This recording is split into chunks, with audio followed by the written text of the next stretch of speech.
ازيكم يا شباب، عاملين ايه؟ كل سنه وانتم طيبين. اول النهارده تاني فيديو من سلسله ليه ربنا اتجسد.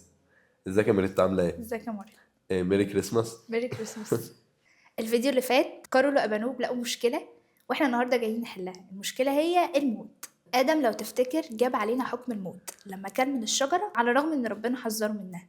ودي كانت نتيجه طبيعيه لانفصال ادم عن ربنا، لان ربنا هو مصدر الحياه. وعلى فكرة ربنا ما كانش ينفع يلغي حكم الموت لأنه إله عادل وصادق، فكان لازم يحل مشكلة الموت من غير ما يلغيه. فالحل يا مريت ببساطه ان ربنا اللي هو حي لا يموت، ودي طبيعته اصلا، كان لازم ياخد جسد بشري قابل للموت من غير ما الموت يكون ليه سلطان على جسده اصلا، لان ربنا بار وقدوس والموت ملوش حق فيه.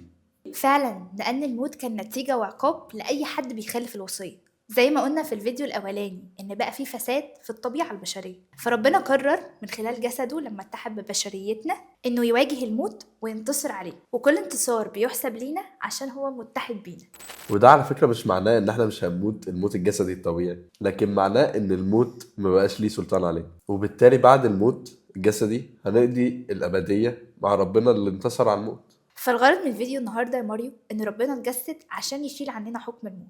في آية بقى يا مريت تبان ملهاش علاقة بالتجسد، بس هي مهمة قوي. في رسالة أفسس قديس بولس الرسول بيقول كما اختارنا فيه قبل تأسيس العالم. هو ازاي اختارنا أصلا من قبل تأسيس العالم؟ القديس أثناسيوس علق على الآية دي وقال إن الوجود كله كان موجود في شخص السيد المسيح. الله منذ الأزل شايفنا أعضاء في جسد ابنه. الله اختارنا من قبل ما نوجد، لأن الابن موجود في حضن الآب من قبل تأسيس العالم. والقديس إيرينيوس أكد وقال في نقطة في ملء الزمان صار الكلمة إنسانا منظورا عشان يجمع كل شيء فيه.